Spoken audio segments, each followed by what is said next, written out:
तो अब हम लोग स्टार्ट करेंगे। आज का नया चैप्टर है नर्वस सिस्टम यानी तंत्रिका तंत्र। तो तंत्रिका तंत्र क्या है? अब भैया आप क्या कर रहे हैं, आप अपनी जगह पे बैठे हैं, तो ये इंस्ट्रक्शन कौन दे रहा है आपको? ब्रेन। आपका ब्रेन। आप बैठे लिख रहे हैं, ये कौन इंस्ट्रक्शन दे रहा है? ब्रेन। आपको छींक आ रही है, ये आपका ब्रेन दे रहा है। आपने गर्म तवे पे हाथ रख दिया और तुरंत आपको क्या हुआ? जलन महसूस हुई, चल गया, तुरंत हटाया। हमने आपको थप्पड़ मार दिया, तुरंत आपने क्या किया? थप्पड़ मारते ही आपका हाथ पहले कहाँ है? क्या गाल पे आता है कि बहुत तेज पड़ गई? क्यों आया? क्योंकि ब्रेन ने इंस्ट्रक्शन दिया भैया चोट लगी, जल्दी इसको सही करो। तो आपकी बॉडी में जितनी भी एक्टिविटीज हो रही हैं, चाहे वो आपकी मर्जी से हो या आपकी मर्जी से ना हो, लेकिन उन सब पे कंट्रोल किसका होता है? ब्रेन का। ठीक है, आपकी मर्जी से हो या आपकी मर्जी से ना हो, लेकिन उस पर नियंत्रण ब्रेन का ही होगा। और इन सब में क्या है, जितने भी अंग भाग ले रहे होंगे इस गतिविधि को करने में, सबको रेगुलेट करने में, जितने भी पार्ट क्या कर रहे होंगे, पार्टिसिपेट कर रहे होंगे, उसको क्या कहा गया? नर्वस सिस्टम कहा गया। भाई जितने अंग हैं अलग अलग, हमने क्या बताया, किसी भी तंत्र की जब बात करते हैं तो जब कई अंग मिले तो एक तंत्र बनाया। अब जब वो अंग जो क्या कर रहे हो, हमारी बॉडी के मूवमेंट या हमारी बॉडी की गतिविधियों को नियंत्रित कर रहे हो, उन्हें क्या कहा गया है? Nervous system. कोई दिक्कत नहीं आता? ठीक है, अब नर्वस सिस्टम में तो स्टडी ऑफ नर्वस सिस्टम यानी न्यूरॉन्स, इसमें हम किसकी पढ़ते हैं? न्यूरॉन्स को पढ़ते हैं। इसको कहा जाता है न्यूरोलॉजी। सबसे पहली बात क्या?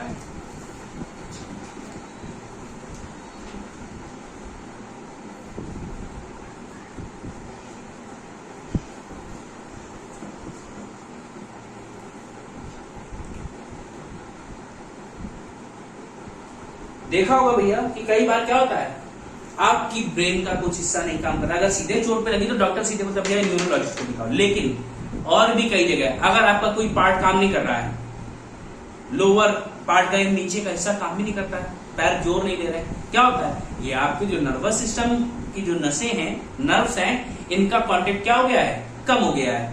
इनका फंक्शनिंग प्रॉपर नहीं हो रहा है। और जब भी कोई आपका बॉडी पार्ट ना काम कर रहा हो, कोई फंक्शनिंग ना कर रहा हो, ब्रेकडाउन के, ऐसा नहीं कि हड्डी टूटने की वजह से ना कर रहा हो तो बात अलग है, मतलब सब बढ़िया चल रहा है और अचानक से क्या हो, तो अपना हाथ नहीं उठा पा रहे हो, तो ये क्या होगा? यहाँ के नर्व से क्या हो रहा है? सिग्नल आपके हाथों तक नहीं जा रहा है, इसीलिए क्या हो रहा है? ये हाथ नहीं उठेगा। तो इसके लिए भी आप किसके पास जाते हो? न्यूरोलॉजिस्ट के पास जाओगे। तो जो ये पढ़ाते हैं, जो इसका स्टडी करते हैं, दोज स्टडी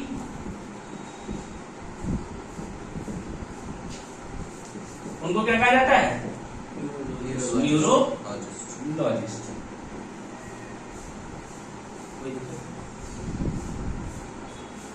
अब इसमें मेनली हम किसकी स्टडी करते हैं? ब्रेन की। ब्रेन की स्टडी करते हैं। और ब्रेन का हमारे वेट कितना होता है? 1.4 to 1.5 मैक्सिमम। 13.5 से 14.5 ग्राम। 1300 फीमेल्स में, मेल्स में थोड़ा ज्यादा। ऐसा क्यों होता है? क्योंकि ब्रेन जो है आपकी पूरी बॉडी का वेट का 2% होता है। बॉडी वेट का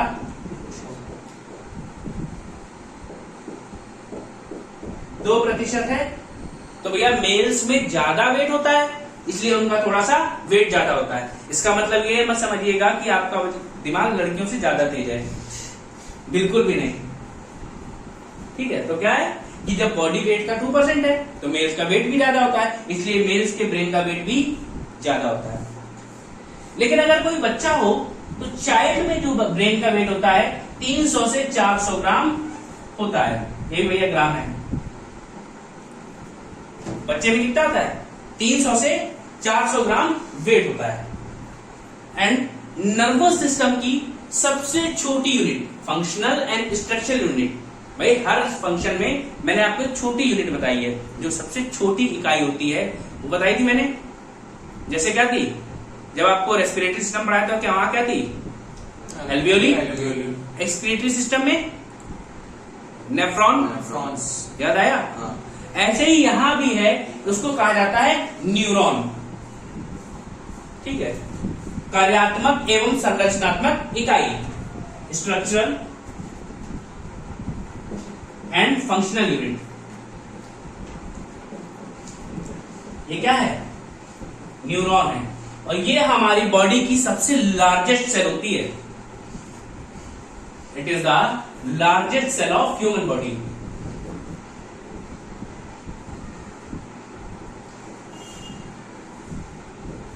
मनुष्य के शरीर की सबसे बड़ी कोशिका है। ये क्वेश्चन कई बार पूछा गया है। सबसे लंबी पूछा जाए या सबसे बड़ी पूछा जाए तो कौन सी है, न्यूरॉन है, याद रखिएगा। सबसे छोटी आपको बता चुका हूं, आरबीसी। कोई दिक्कत यहां तक, नोट करो।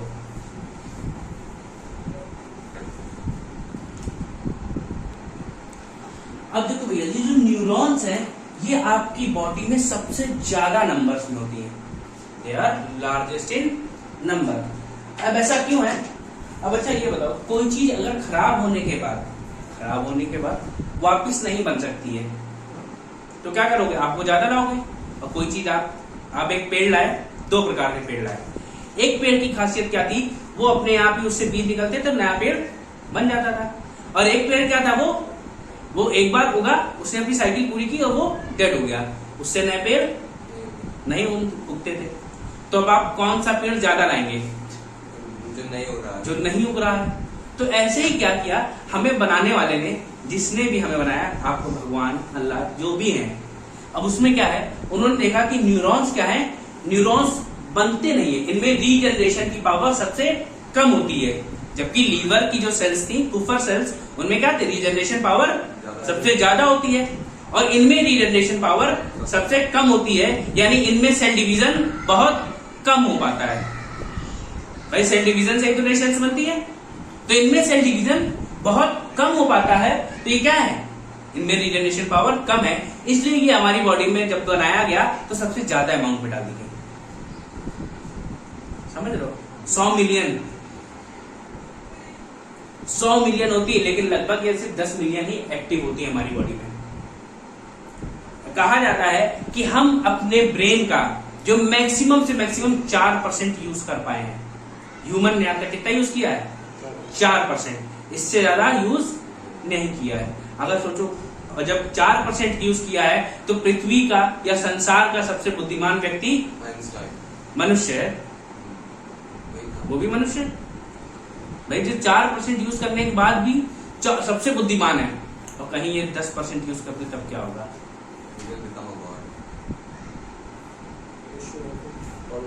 समझ रहे हो। बिना देखे ही वो दुनिया बना देगा, ऐसे ही पूरा वर्ल्ड बन गया भाई। 10% यूज कर रहा है, बहुत कैपेसिटी हो जाएगी भाई। आज की डेट में भी हम 25 करोड़ से ज्यादा इमेजेस अपने ब्रेन में स्टोर कर सकते हैं।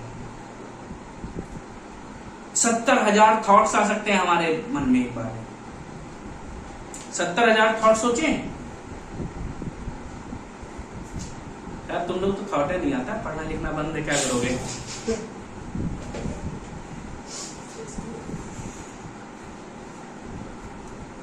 ठीक है ना। तो क्या है, न्यूरॉन्स जो होते हैं, इनमें मिनिमम रीजनरेशन कैपेसिटी होती है।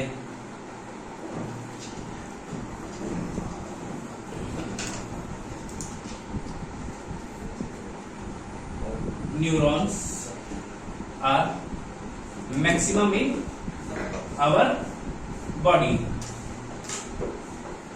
ठीक है, they have minimum regeneration capacity. इनमें पुनः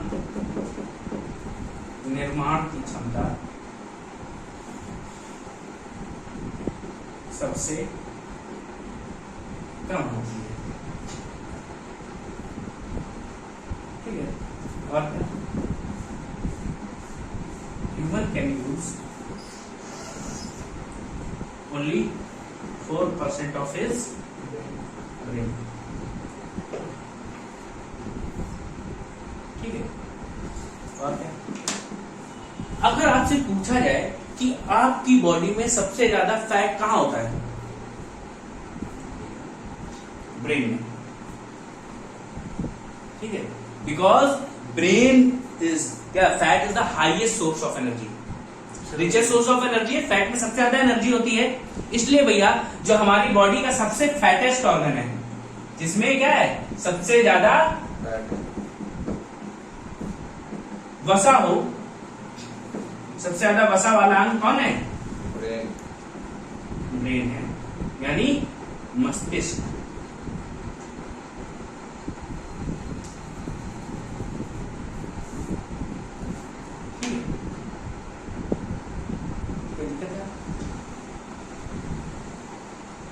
और भी है क्या, हमारे ब्रेन में ब्लड कितना होता है? अगर हमारा सिर्फ एक मुंडी तोड़ दी जाए, मुंडी अगर तोड़ के ब्लड निकालो तो इसमें 1.5 से 2 लीटर ब्लड निकलेगा। भाई आपका क्या है, ब्रेन कहाँ है? क्रेनियल वाले हिस्से के अंदर है। क्रेनियल आपने तोड़ा, क्रेनियल फूट गया, फूटने के बाद अगर इससे ब्लड रोका ना जाए तो वो 1.5 से 2 लीटर ब्लड निकलेगा, पूरा निकाल दिया जाए तो। ठीक है, ब्रेन या cranial has 1.5 to 2 liter blood। कोई दिक्कत नहीं आता?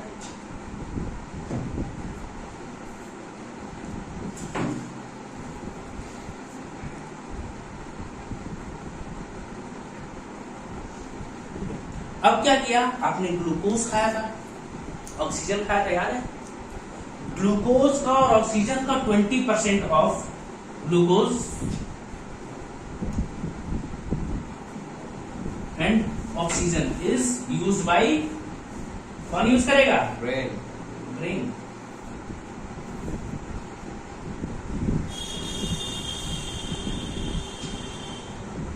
कोई समस्या है?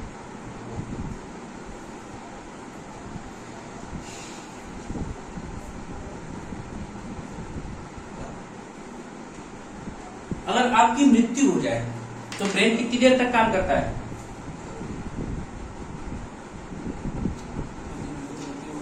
सात minute.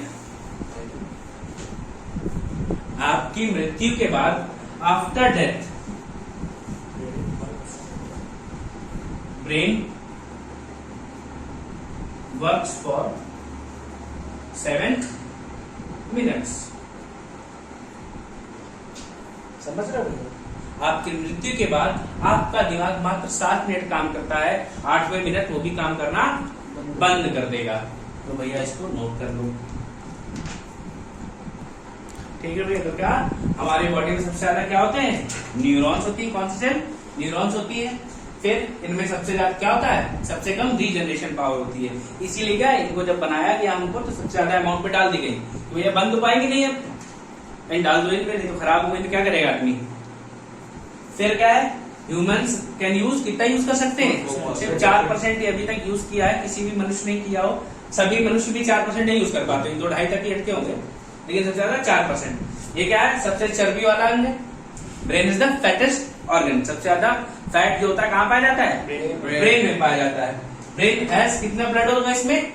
1.5 to 3 litre of blood मिलता है यहाँ पे हमें। 20% ग्लूकोज और ऑक्सीजन कौन यूज करता है? अकेले ब्रेन यूज करता है। आफ्टर डेथ ब्रेन कितनी देर काम करेगा? 7 मिनट के लिए। अगर पूछा जाए which mineral is found in brain, then it is sodium.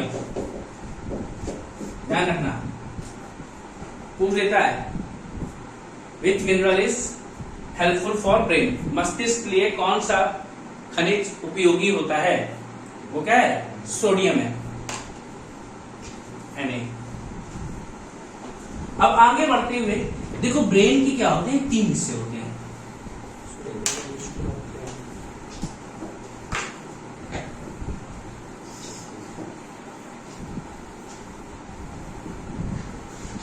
तीन हिस्से कह लो, या ब्रेन को 3 भागों में डिवाइड किया गया है। Brain is divided into 3 parts.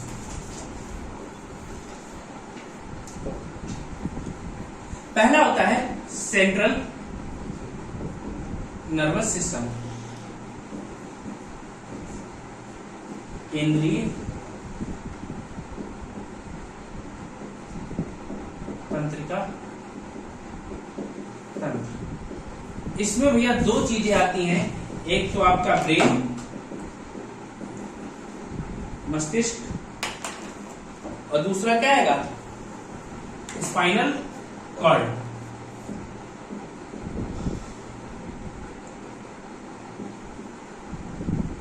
ठीक है,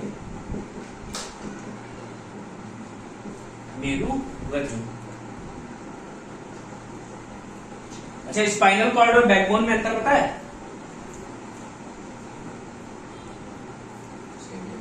what is the difference between spinal cord and backbone? Vertebrates आपने पढ़ी थी? हाँ।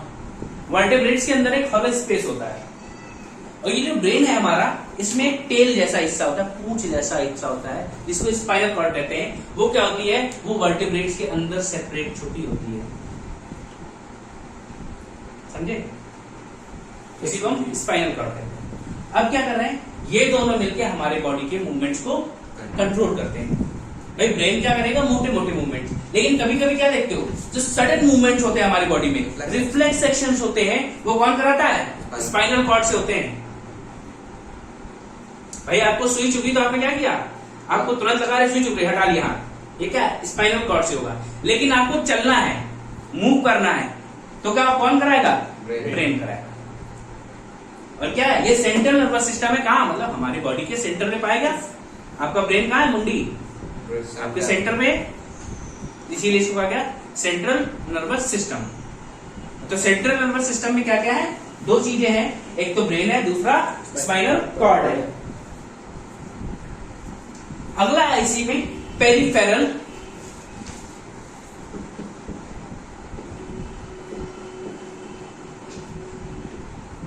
Nervous system.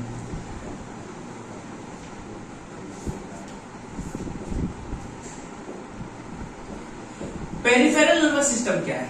अब भैया है क्या, देखो आपका ब्रेन है और स्पाइनल कॉर्ड है, ये कहीं से सिग्नल रिसीव करें या कहीं से कुछ भेजें, तो इनको क्या चाहिए? इनको भी तो कोई मीडियम चाहिए, और वो मीडियम क्या है? नर्व्स हैं। आपकी बॉडी में डिफरेंट क्या है, अलग अलग पार्ट में नर्व्स हैं, और वही नर्व्स क्या करती हैं? सिग्नल को ले जाती हैं या लेके आती हैं, ट्रांसफर कर रही, तभी तो आपकी बॉडी फंक्शन करेगी। जब आपका ब्रेन कहेगा भैया क्या, हाथ हिलाओ, हाथ हिलाने की बात ब्रेन ने कही, सिग्नल आया हाथ तक, तब हाथ हिला। अब हाथ पे क्या हुआ, फिर आपने हाथ रख दिया गरम तवे पे, आपके हाथ को लगा गरम, तो हाथ को जब गरम लगा तो हाथ ने कहा भैया गरम लगा, ब्रेन के पास सिग्नल गया, तो ब्रेन ने क्या कहा, हटाओ, हट गया। ये सिस्टम हो रहा ना।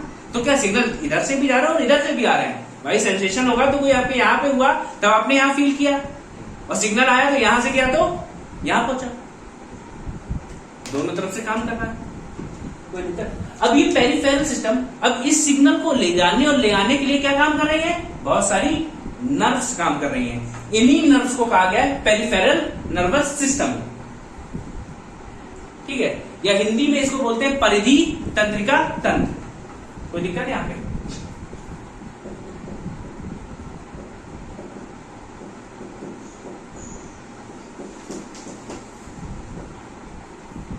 अब इसमें देखो क्या है, अब आपका जो ब्रेन वाला हिस्सा है, ब्रेन वाला जो ऊपर पार्ट है, ब्रेन में 12 पेयर ऑफ नर्व्स काम कर रही होती हैं। कितनी? 12 पेयर नर्व्स, 12 नसें होती हैं जो क्या कर रही हैं, आपको सिग्नल भेजने या ले जाने के लिए हेल्प कर रही हैं। दूसरी क्या है? स्पाइनल कॉर्ड, मेरुरज्जु। इसमें भैया कितनी है? इसमें 31 पेयर होती हैं, 31 पेयर इसमें नर्व्स होती हैं जो क्या कर रही है? सिग्नल ले जा रही है या ले आ रही है। टोटल कितनी हो गई? 43 पेयर या 86 नर्व्स। कोई दिक्कत? फिर इसके बाद लास्ट है जिसको बोला जाता है ऑटोनॉमस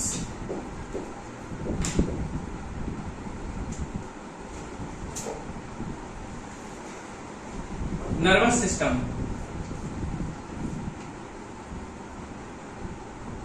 स्वायत्त तंत्रिका तंत्र। अब ऑटोनॉमस इसका उपयोग आ गया। अब भैया कुछ आपकी बॉडी में एक्टिविटीज ऐसी होती है जिसपे आपका कोई कंट्रोल नहीं है। अगर आपको छींक आनी है तो आप क्या करोगे? आएगी, छींकेंगे, छींक दोगे ना, रोक पाओगे? ना, नहीं। इयोनिंग, जब मुआई आनी है तो क्या करोगे?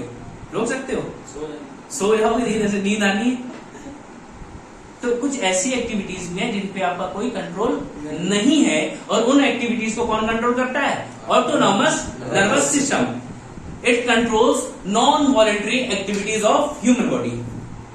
क्या? अनैच्छिक गतिविधियों को नियंत्रित करता है।